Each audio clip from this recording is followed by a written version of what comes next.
Okay, papunta tayo sa paghingi. May teksto ang ating Panginoong Hesus. May salita siya. Mula sa Matthew chapter 7, verses 7 and 8. Okay, basahin ni Edwin. Matthew chapter 7, 7 and 8. Humingi kayo at kayo ay bibigyan. Humahanap kayo at kayo ay makatagpo. Tumutok kayo at kayo'y pagbubuksan. 8. Sapagkat ang bawat humingi ay tumatanggap at ang humahanap ay nakakatagpo at ang tumutok-tok ay pinagbubuksan. Okay, so ito ngayon kukuha tayo ng isang example. May kaibigan kasi ako na sabi niya, 10 taon na akong humihingi sa Panginoon. Pero hindi pa naman niya ibinibigay yung hinihingi ko. Sabi niya. Ngayon, ano ba ang hinihingi mo? Kayamanan.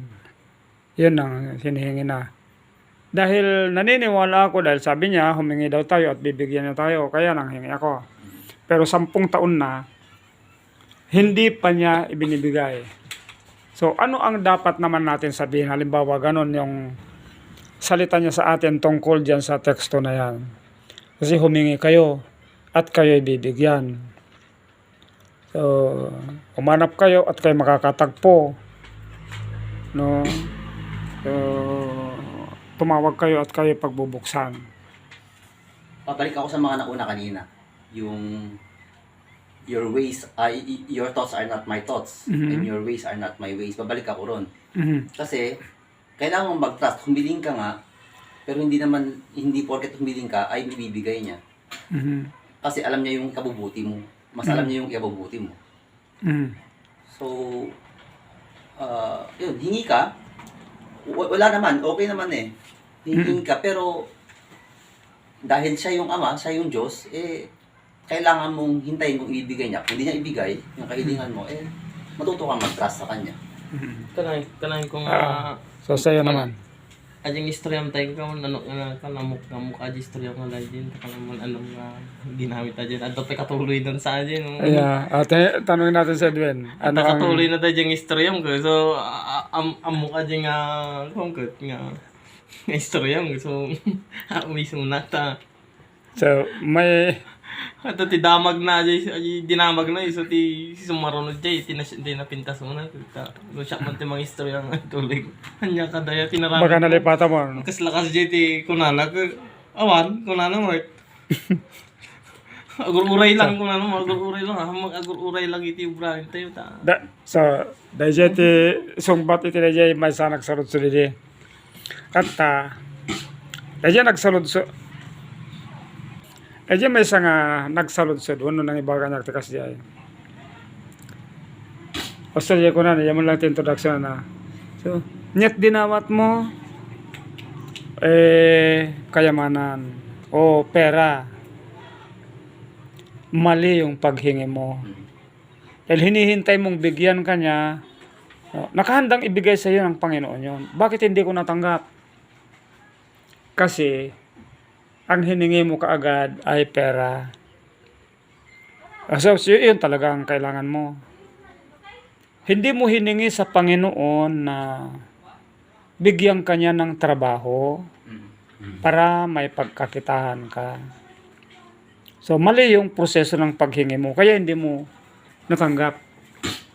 Kaya kung minsan, kaya yun, ang sabi niya, medyo nawalan siya ng yung kanya pagtitiwala sa Panginoon, parang hindi nakapares nung una. Dahil, pero nung maliwanagan niya, totoo nga pala, no? So, kung nanghingi ka ng trabaho, no, bibigyan ka ng trabaho, hahanapin mo ngayon, no, kung nasaan yung trabaho.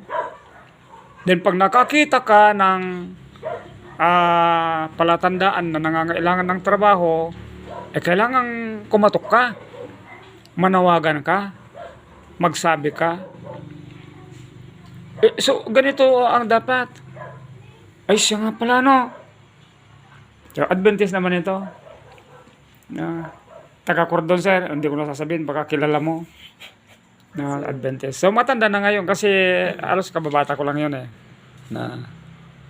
And then sa hospital naman, kapag dadalaw namin ng pasyente noon, nung hindi pa nag-COVID, meron tayong pasyente doon na matagal na na-confine. Ngayon, madalas kong dalawin yon. Sabi niya, Sir, di tawagin mo lang akong brother. Sabi nga, brother, gusto ko talaga na magkaroon ako ng magandang kalusugan tulad ninyo. Ay, ganun ba? Oo. Ano ang dapat mong gawin? Gusto ko nga. Yeah. Di sabi ko, hinanap mo ba ang kaparaanan kung paano ka maging malusog na kagaya namin? Hindi ko pa alam. So, hanapin mo. No. Yun ang gusto mo, yun ang hinihingi mo. No. Kailangan hanapin mo kung papaano. At kung mahanapan mo, kailangan isagawa mo. So, ay, oo nga pala, ganun ba, brother? Oo naman. Oh. So, sa tekstong yan, maraming nagkakamali kung minsan. Maraming nagkakamali. Ito ay idadagdag ko, hindi ko i-re- May paraan din na pag humingi tayo, nagtitiwala tayo na ibigay ng Panginoon. Kasi, Oo. Pero, dumod kami si. Nakasama Pero, kung anong, samahan mo rin ang gawa. dito. Oo. Kasi kung hindi mo samahan ng gawa, hingi ka lang ng hingi. Nag-pray ka na, Panginoon, ibigay mo sa akin ito. Hindi ka naman gumagawa. Oo. Kasi kung, for example, humingi ka ng pagkain, Mm. hindi ka naman bumabangon, nakahiga ka lang. Paano dumating ang pagkain mo? So, Ah, wala nga. ibigay ng Panginoon. Oo. Kagaya yung nangyari kay Bakit, 2005, nag-pray ako, January. Mm. Sabi ko, Panginoon, 37 years old na po ako. Mag-37 na po ako ngayong February. Oo. Ay, mag-37 Oo. ngayong February. Gusto ko sana ng mga asawa, pero wala naman akong nakilala. Oo. Bigyan mo ako ng babae na mabait, basta Adventist, kahit Mm. hindi kagandahan masyado, basta Adventist. Sabi ko, yan ang hiningi ng Panginoon, hiningi ko sa Panginoon. Mm. Yung time na yun kasi, 2005, 2005 pala. Tama, 2005. Mm. Diyan na ako nagtrabaho, ay 2004. Yung paghingi ko sa Panginoon, 2003. Mm. Makatawa eh. Sinagot ng Panginoon, 2005. Oo, ano. Mahaba na, di ba? Nung 2 taon. O kasi sa landbag pa ako kabarugis na assign eh. 2 Mm. years. Sir, na ngayon, humingi ako ng Panginoon. Tumatanda na ako. Sana bigyan mo man ako ng isang babae na may panampalataya din sa iyo. Gusto ko mag-asawa yung Adventist din. Mm. Binigay naman ng Panginoon sa akin. Mm. Pero 2003 ko panalangin. 2005 dumating. Mm. Ay, 2004 dumating. Mm. Tama ba yan? 2004? 2005 dumating. Mm. Kasi 2004 dumating, nagsimula na ako sa hospital pagtrabaho. Mm. Ngayon, nung doon na ako sa pagtrabaho sa hospital, pero 2003 na naghilip ako, pinigyan ako ng sign ng Panginoon na naginip ako na punta ka sa Santiago, may mamimit kang babae doon sa Santiago sa loob ng kapilya.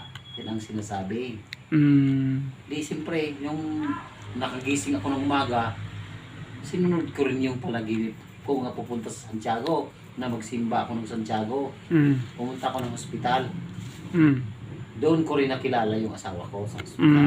Sa umaga ng Sabado. Nag-work kayo din mga. Hindi pa ako. Buray ka. Kung maguray Buray ka.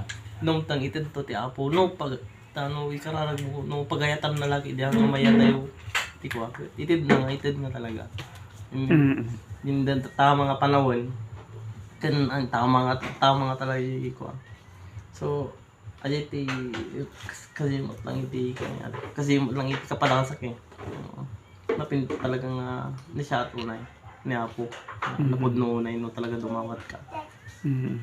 So maganda yung Kaya, yung answer niya kasi bibigay niya although matagal, mahabang processing basta buong puso mo hilingin sa Panginoon, ibibigay niya Amen. yung mga